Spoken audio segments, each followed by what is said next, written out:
Guten Tag, mein Name ist Enzo Franke. Ich heiße Sie willkommen zu einer neuen Videoreihe Erstellung von Vorlagen.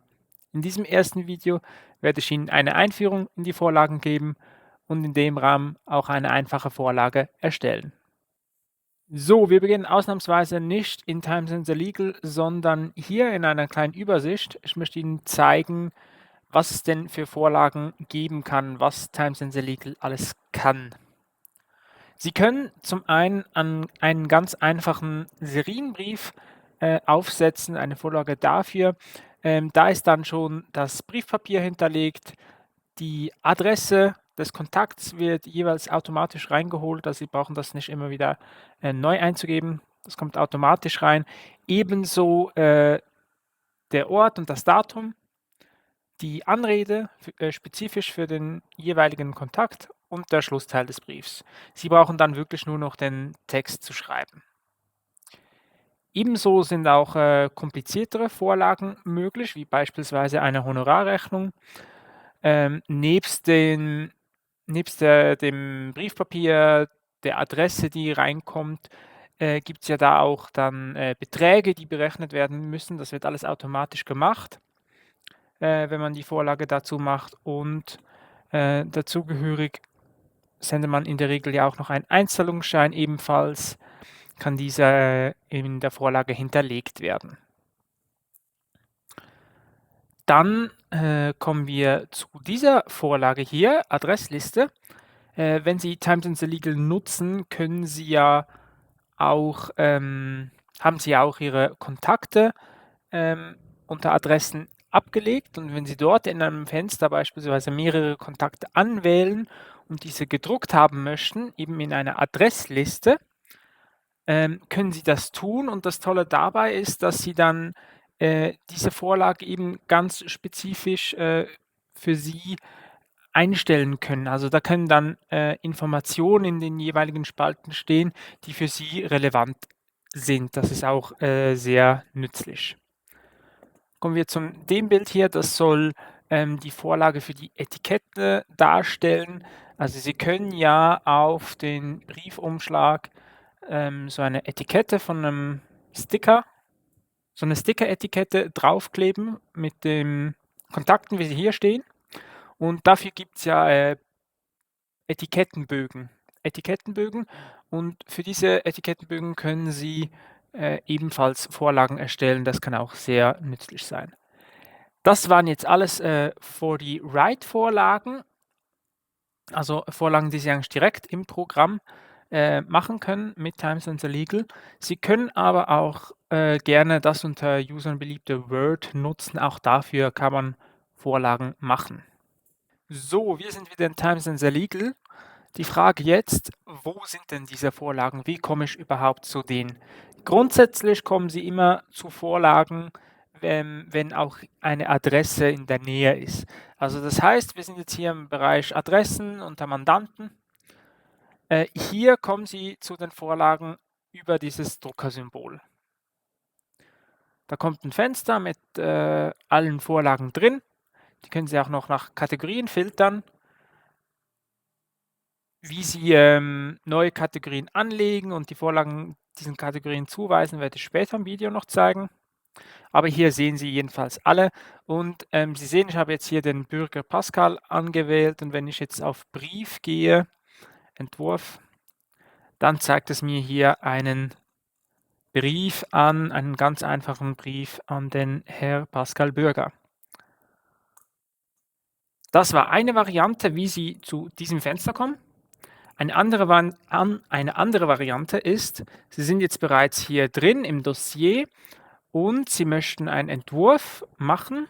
Das machen Sie ja mit Vorlagen. Sie machen einen Entwurf.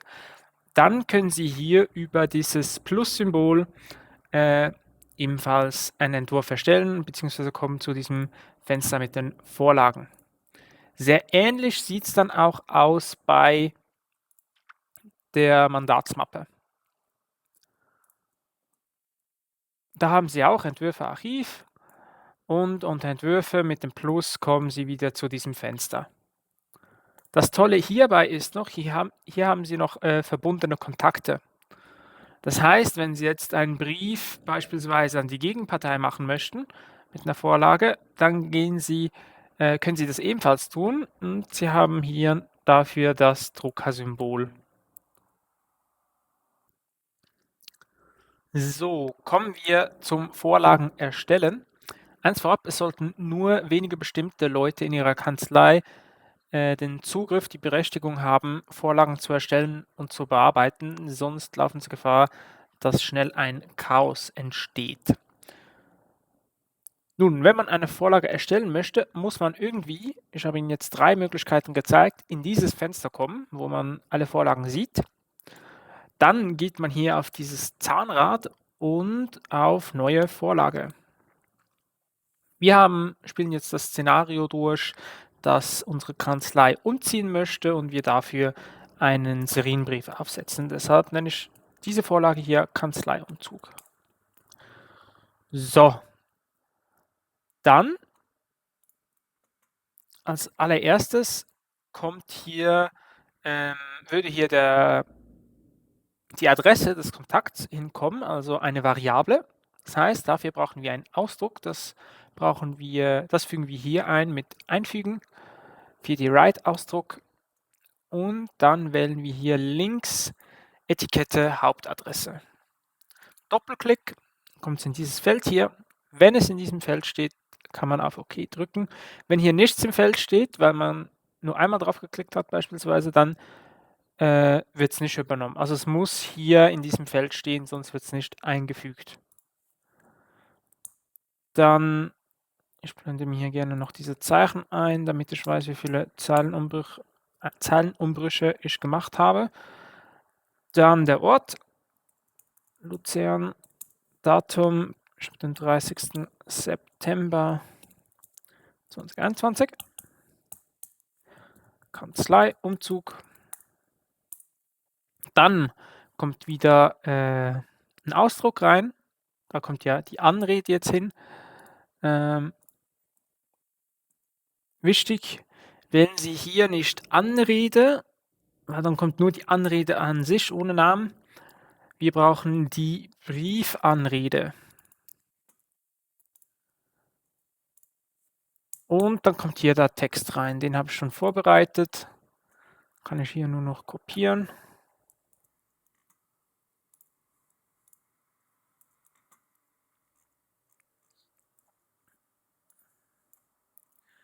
Sieht schon nicht schlecht aus. Wir möchten das aber nicht in Times New Roman, sondern in Arial. Und Kanzleiumzug soll fett gedruckt sein. Und ja, dann sieht das schon gar nicht schlecht aus. Gucken wir uns das mal an, wie das aussieht in echt. Wenn jetzt wir das dem Ivo Körtig schicken möchten, gehen wir hier auf Kanzleiumzug und Entwurf. Gut, das sieht schon gar nicht schlecht aus. Wir möchten aber noch einige Sachen ändern. Wir möchten zum einen, dass das Briefpapier hinterlegt wird hier.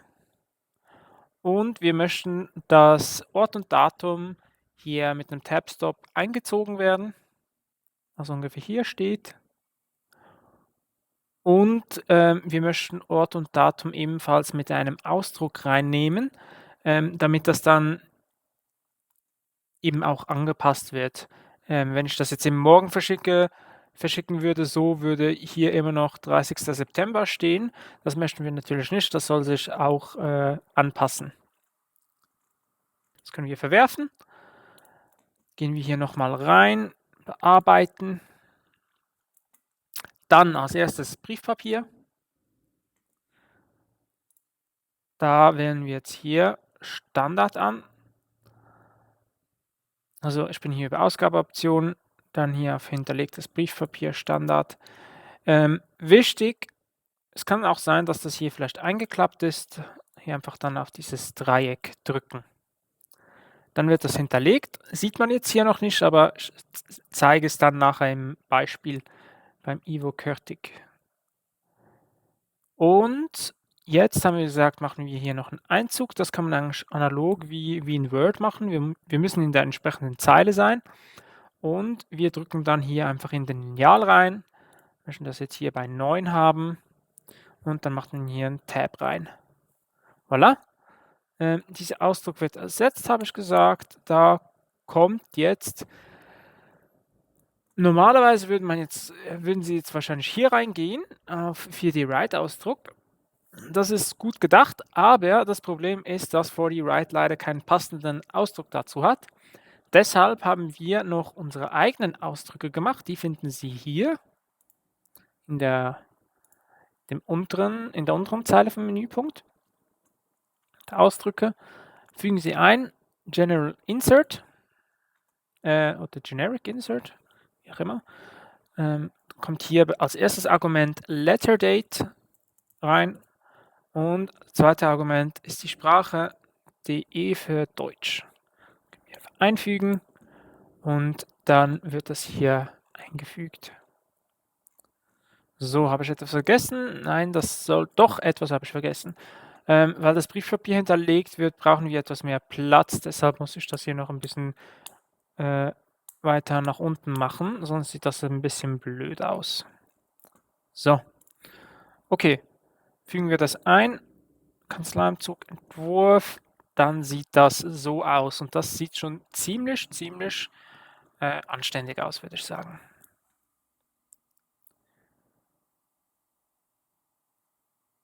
Gut, jetzt ein Problem, das wir noch haben, ist, ich gehe jetzt hier wieder zurück zu dem Bereich Adressen, Mandanten. Wir haben zwar eine Vorlage in Deutsch, wir möchten aber auch sie in anderen Sprachen haben, denn beispielsweise unser Mandant aus der Lettre Jacques ist Französisch sprechend und auch auf den soll diese Vorlage anwendbar sein. Dazu gehen wir einfach nochmal hier die Vorlage bearbeiten. Sie sehen, wir waren hier vorher in Deutsch drin. Wir gehen jetzt auf Französisch.